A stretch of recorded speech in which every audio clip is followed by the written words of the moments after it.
Kebijakan Gubernur Jawa Barat Deddy Mulyadi tentang penambahan kuota siswa per kelas menjadi 50 orang berdampak terhadap sekolah dasar dan menengah yang dikelola Muhammadiyah di Jawa Barat.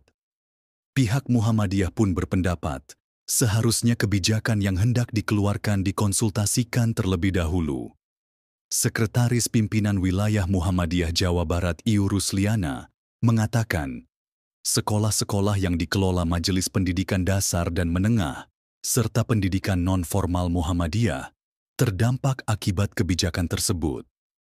Ia menyebut beberapa sekolah hingga sekolah favorit jumlah siswa yang mendaftar berkurang. Secara umum bisa dikatakan kami sangat terdampak kebijakan tersebut di beberapa sekolah, ucap Iu saat dihubungi Senin, 14 Juli 2025. Ia mencontohkan sekolah Muhammadiyah di Sukabumi dan Depok, serta Garut terdampak. Di salah satu sekolah SMK di Garut, sekolah meluluskan 206 siswa, sedangkan yang mendaftar 153 orang. Sementara itu, sekolah favorit SMK Muhammadiyah, 1 Cikampek meluluskan 789 orang, sedangkan yang mendaftar berkurang menjadi 642 orang. Namun begitu, salah satu sekolah di Cirebon stabil.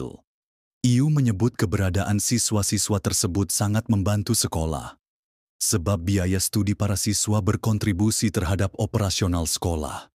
Kami berharap pemerintah kalau mau ngambil kebijakan dikaji dulu mendalam. Bukan apa-apa, karena kami swasta berjuang dari awal dari puluhan tahun lalu, dari sejak Indonesia merdeka, bahkan Muhammadiyah sebelum itu, ungkap Iu Rusliana. Ia meminta agar pemerintah menghargai perjuangan sekolah-sekolah swasta yang sudah membantu pemerintah dalam menyelenggarakan pendidikan yang tidak tercover oleh pemerintah sendiri.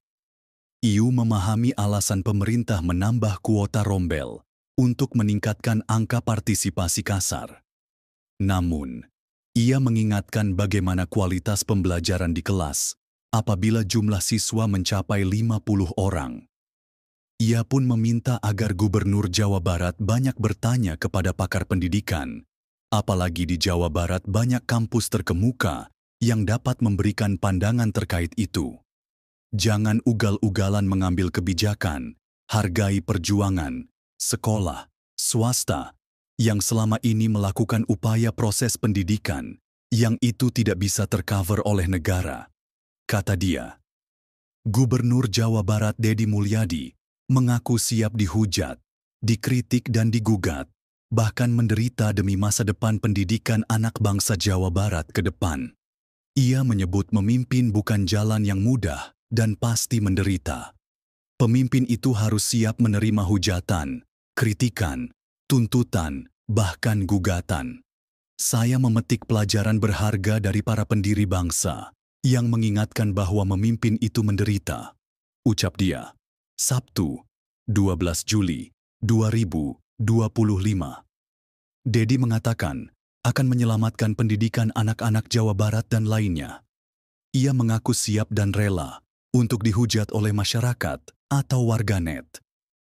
Ia menyebut hujatan dan kritikan tersebut muncul saat dirinya mengambil kebijakan menambah murid dalam satu kelas menjadi 50 orang untuk mengurangi angka putus sekolah.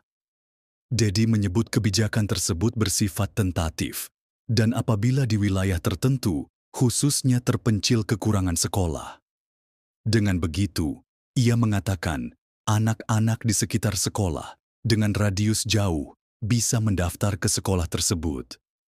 Sedangkan dengan daerah yang banyak sekolah, maka tidak perlu menambah murid.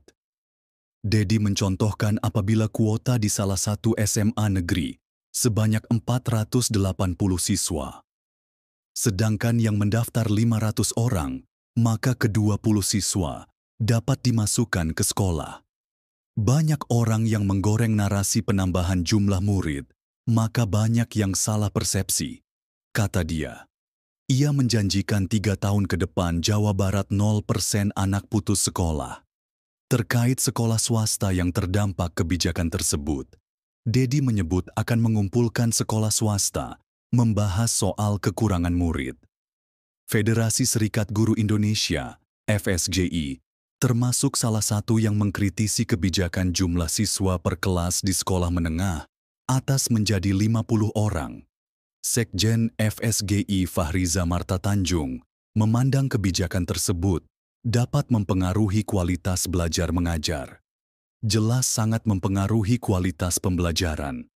Bagaimana mungkin seorang guru bisa melaksanakan pembelajaran dan penilaian dengan baik jika siswa yang dihadapi sampai 50 orang dalam satu kelas? Kata Fahriza kepada Republika, Senin, 14 Juli 2025. Fahriza mencontohkan satu guru PKN dengan jam mengajarnya 2 jam pelajaran per kelas, karena untuk memenuhi syarat minimal jam pelajaran maka harus mengajar 12 kelas, sehingga diperoleh syarat minimal 24 JP. Jika siswa 36 per kelas, maka ia akan berhadapan dengan 432 siswa dalam satu minggu. Jika siswa 50 per kelas, maka ia akan berhadapan dengan 600 siswa dalam satu minggu, ujar Fahriza. Oleh karena itu, Fahriza meragukan efektivitas kebijakan tersebut. Fahriza khawatir dampaknya malah membuat proses belajar mengajar menjadi sia-sia.